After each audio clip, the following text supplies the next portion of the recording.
trustees, alumni, friends, and the beautiful class of 2011. That's my baby. I would especially like to welcome Edna Johnson. That's right. My great-grandmother, who is here on campus for the very first time.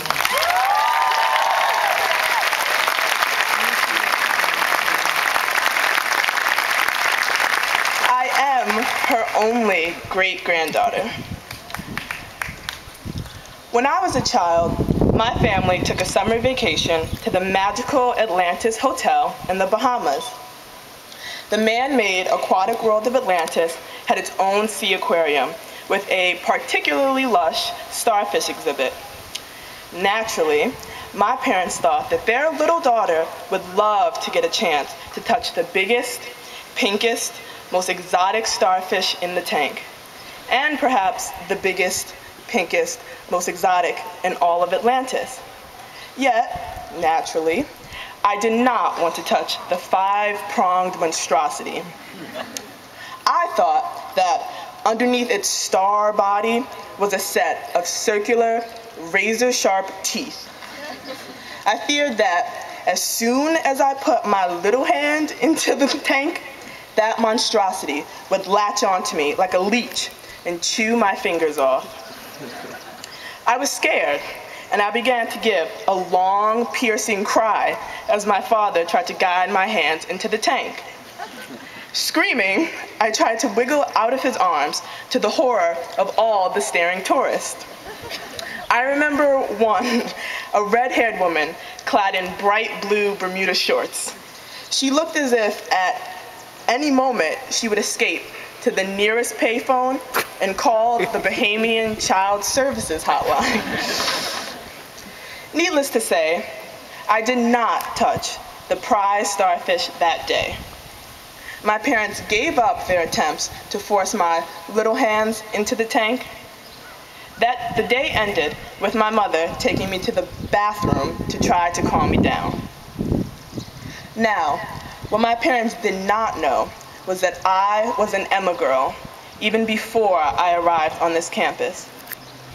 Indeed, I began to show signs of the classic Emma Willard student at the tender age of 5 years old. You see, the infamous starfish tank that I was so afraid was right outside of the hotel lobby, not even 100 meters away from my room. So, on the last day of our family vacation, as my parents were checking out of Atlantis, I quickly stole away to the aquarium. As an only child, I only had a few seconds to complete my mission, for soon my parents would probably notice that their only child was missing. But I made it. I stood on my tiptoes right above the wretched pink beast and dipped my hand into the water. I stroked the starfish's stomach or back until I felt at ease. After a few pats, I smiled, satisfied, and ran back to the hotel lobby. I was proud that I had touched the starfish, not because it was what my parents wanted me to do. I was proud because it was what I wanted to do.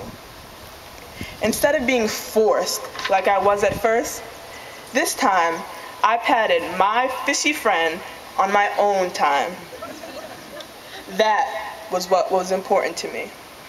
Doing it for myself. Emma girls are not forced into greatness. They come to it on their own.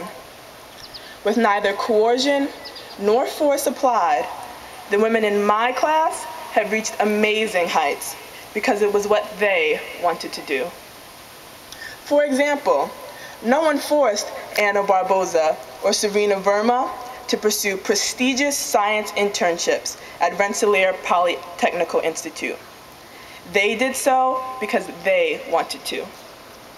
And no one told Caroline Kading that she had to ride across the country on only her bicycle. She did so because she wanted to. And again, no one obliged Gabrielle Gilharam to place 6th in New York State for the 4x400 meter dash. Again, she did so because she wanted to. So, as one can see, when my parents were trying to force me to touch the big, scary starfish, they had their daughter figured out all wrong. I was not the kind of girl that needed to be pressured into doing something great. I was an Emma girl, determined, driven, strong, and free-willed. I was the kind of girl that would come to it on my own accords. Now, parents, I hope that you can begin to see your daughters as I do, not as teenage girls that need to be told to study, to do their homework, or to work hard. The members of the class of 2011 are proud to reach to greatness, even if they do not succeed. I have faced the daunting experience of failing at one's chosen task. Madame Sonwall can surely remember my epic recital of the French poem Demande de l'Aube. I thought this classic French poem needed to be more fun. So I delivered this classic poem as slam poetry, equipped with dramatic lighting and bongo drums. But, of course, on the day of my performance, I completely forgot 65% of the words. Yes, as it turns out, I hadn't memorized the poem as well as I thought I had.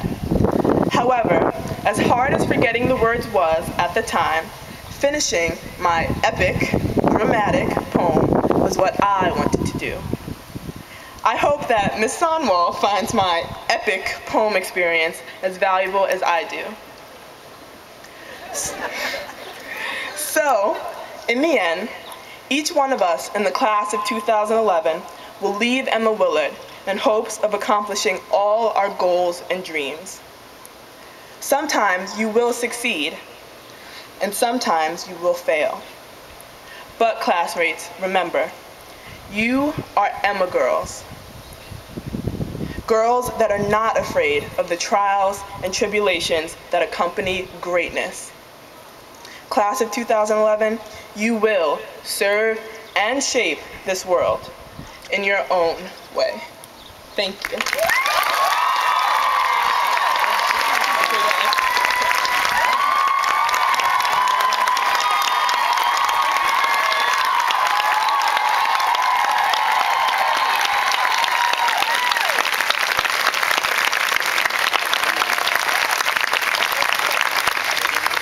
Trust me, as